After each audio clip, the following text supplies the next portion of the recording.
देखिए, ये आपका दूसरा पार्ट है, पार्ट 8 का। ठीक है, मैंने पिछले में क्या पढ़ाया था, 3 प्रकार का मियादी बीमा, घटता, बढ़ता और एक जो प्रीमियम वापसी के टाइम पे प्रीमियम वापस हो जाता है खत्म होने पे। ठीक है, ये मैं आपको पढ़ा रही हूँ घटता मियादी बीमा, जो कि समय के साथ, अवधि के साथ वो कम होता जाता है। उसके 2 प्रकार हैं, बंधक मोचन और ऋण जीवन बीमा। दोनों लगभग सेम है। देखिए, बंधक मोचन जैसे कि नाम से समझ में आ रहा है, मैं आपको एक बात बता रही हूँ, क्या होता है कि जैसे उधार किसी से आपने लिया है, ठीक है, उधार जो है वो पूरा पट जाए, इसके लिए ये वाला लिया जाता है।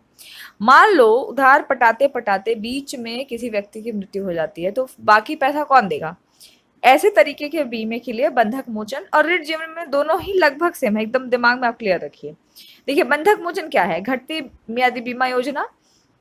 हर मासिक किस्त के साथ क्या होता है, मूलधन राशि कम होती जाती है और धीरे धीरे जब वो पूरा पट जाता है ना, तो वो जीरो हो जाएगा।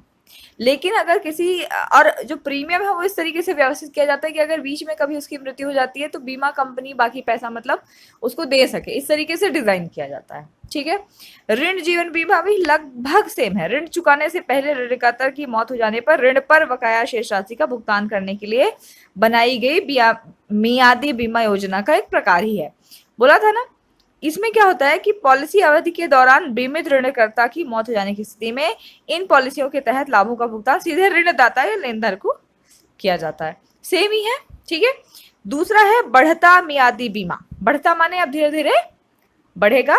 और इसमें, और तीसरा इसका है प्रीमियम वापसी सहित मियादी बीमा। प्रीमियम वापसी सहित मियादी बीमा माने क्या होता है?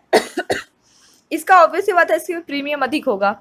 इसका मैं को मतलब बताती हूँ। जैसे मान लीजिए कि एक ऐसा टर्म इंश्योरेंस आपने लिया है, एक ऐसा मियादी बीमा लिया है आपने कि 15 साल का आपने लिया, और अगर 15 साल में आपको कुछ नहीं होता तो ऐसा नहीं होगा कि आपको कुछ ना मिले। आपको क्या हो जाएगा, आपका जो प्रीमियम जितना इकट्ठा हुआ है ना, वो आपको वापस कर दिया जाएगा। ठीक है, तो इसमें आपका लाभ, इसकी आपकी हानि नहीं होती। नहीं तो अदरवाइज अगर आप मतलब जो व्यक्ति है, अगर उनकी उनकी मृत्यु नहीं होती है, उस केस में कुछ नहीं मिलता। ठीक है, तो ये वाला ऑप्शन चूज करने पे पैसा मिलता है। कौन सा वाला? जितना कि प्रीमियम आपने जमा किया होगा तब तक।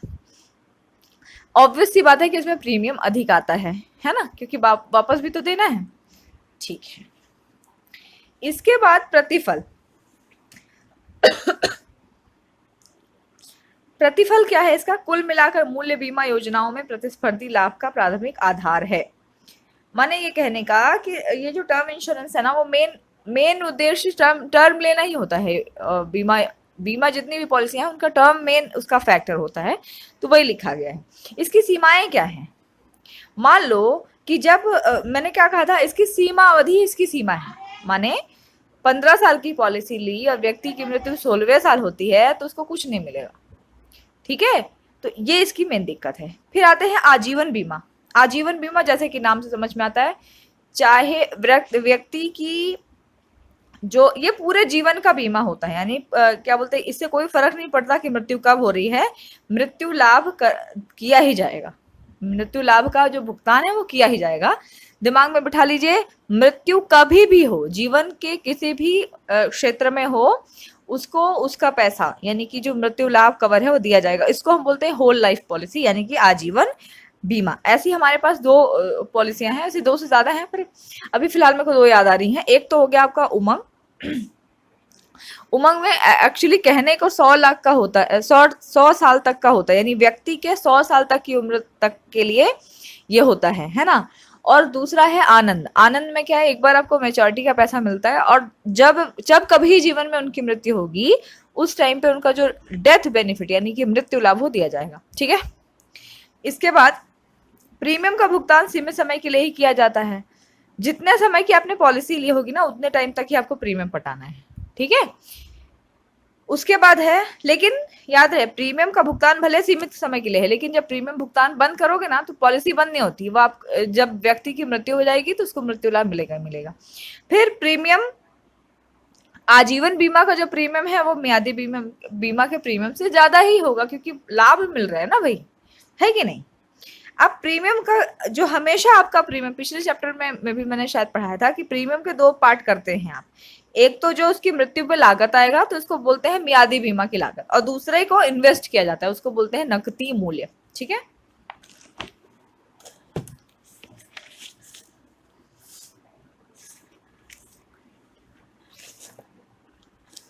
इसके बाद आ जाएगा आजीवन पॉलिसी। ऐसे व्यक्ति के लिए अच्छी होती है जो परिवार का मुख्य कमाने वाला होता है, असामयिक मौत से परिवार को झटका जाएगा तो इसलिए उनके लिए अच्छा होता है। जो ऐसे व्यक्ति जो मुखिया हैं उनके लिए रखना चाहिए आजीवन पॉलिसी। ठीक है, उसके बाद एंडोमेंट। एंडोमेंट जो बीमा है वो सबसे ज्यादा फेवरेट है क्योंकि इसमें आपको ज्यादा कंपोनेंट कौन सा होता है, सेविंग वाला। ये एक तरीके से इन्वेस्टमेंट वाला ही है। इसमें आपका जो बीमा मेन टर्म इंश्योरेंस है वो कम रहता है, रिटर्न आपको ज्यादा मिलती है। ठीक है, और ये दो दो योजनाओं का संयोजन है। कौन सा, एक तो मियादी बीमा योजना और एक शुद्ध एंडोमेंट योजना। क्यों मैं आपको इस बात को बता रही हूँ, क्योंकि देखिए शुद्ध एंडोमेंट जो है वो जीवित रहने पे जो रिटर्न वाली पॉलिसी है वो, उसमें क्या होता है, रिटर्न आता है आपको, तो उसमें भुगतान होता है और मरने पे पैसा मिलता है। तो इस तरीके से दोनों का संयोजन है। और याद रखिएगा अगर पूछे कि एग्जैक्ट कौन सा संयोजन है तो घटती मियादी बीमा।